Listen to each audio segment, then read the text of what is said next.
It's Gerardo with another Word of the Week segment. This one's going to be very important for both buyers and sellers. What is a compliance report? So, what is a compliance report? It's essentially a municipality pre-inspection. Why is this important? Well, if you've heard the word as is, I'm pretty sure most have, it's going to go hand in hand with the compliance report. So, what is a pre-inspection? And I'm going to concentrate a little bit about what Berwyn does. Cicero does one. A lot of the western suburbs, a lot of the suburbs in general. There are a few municipalities that do not do a compliance report pre-inspection. Chicago does not do one. But in this segment, we'll concentrate a little bit about how it works, what it is, and why it's needed. So right now, put yourself in a seller's perspective, and let's say you want to sell your home, and in certain municipalities, you're going to have to do a pre-inspection. So in Berwyn, you're required to do a pre-inspection. You won't sell your house without it. There's no way out of it. What you do is you call Berwyn. They're going to come out to your property, and they're going to do a visual test of the property. They're going to visually look at it. They're going to be looking for code violations, anything that is outdated, anything that might be a hazard to a new buyer. So what are those items? They're going to be looking at electrical, trip hazards, tuck pointing, anything from the exterior. They have a list. It takes about 20 minutes for them to do. The fee for the municipality to come out in Berwyn is roughly about $90. Each municipality has their own guidelines, has their own fees. I believe the most expensive one that I've experienced is Forest Park at $250. But nonetheless, you cannot escape this. So if you're a seller, and this tool is good for decision making as well, because if you're a seller and you do the pre-inspection, you find out that it's 12, 15, 13 items, a lot of items, and now you're like, whoa, it's a lot of things. I don't want to do anything with it. I either have one, I could fix those repairs and get those off the list and sell as a regular sale. Two, I could sell as is, and now that as is, I'm going to pass it on to the buyer. I don't have to do anything. The buyer's going to be responsible for those. So now put yourself in a buyer's perspective. Well, the buyer is going to want to know what's in that report.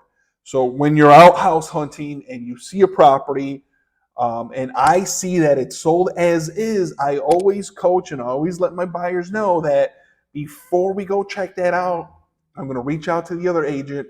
I'm going to look in the MLS. I'm going to download the report. I'm going to send it to them. I'm going to send it to my buyers because it might be a decision-making tool that, hey, I don't want to see it because it has too many things.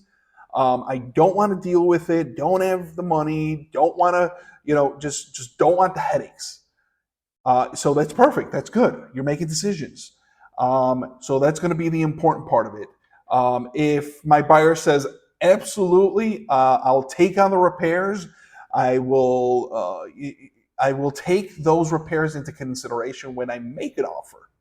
So as a buyer, it could be an advantage to somebody that is more kind of like an investor, more somebody that is wanting to get a better deal or maybe possibly asking for credits.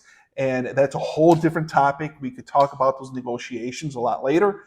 And for a seller, well, for the seller, they're making decisions based on, am I selling it as a regular sale where I take all the items, or am I going to pass it on to a buyer?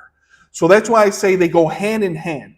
What is the cost? Again, we talked about it ranges. I think the lowest one I've seen is in the $50. Some municipalities go accordingly to maybe square footage or a type of property, condo, single family to multi-unit. Of course, multi-unit is going to take a lot longer to inspect. so the municipality is charging a little bit more. But nonetheless, if you are a seller, that's something that I help out, and something that I always express to my sellers: do this before you even list, because if you list and you don't have the report and you sell it as is and you advertise it as is, it's not going to bring confidence to the buyer. It gets a little shaky, and the buyer put the self again in the buyer's perspective. How could I make an offer on something that's sold as is? I don't know much what's on it. It's very difficult. It doesn't give me confidence. I'm probably going to lowball. So sellers, pony up with the fee, schedule it, get it going, and now you have the tool to price it right, maybe price it accordingly, or make decisions on, hey, I will fix these items, but I will pass on the rest to the buyer. Why is it important? Well, because of that, because you're making informed decisions, and this report is going to help you out. So there you have it. A lot of information in this short little of time. If you have anything, or maybe if I missed anything, consumers, buyers, sellers, let me know if there's any additional content that you would like me to create. Absolutely. If you're a realtor and want to mastermind a little bit more about the Chicago market, I'm definitely down to help out as well. Really appreciate you watching. All my info is going to be in the comments. So if there's additional questions, you can email me, you can give me a call, and hit that subscribe button. Really appreciate it. Subscribe. Thank you. Appreciate it. Have a good one. Peace out.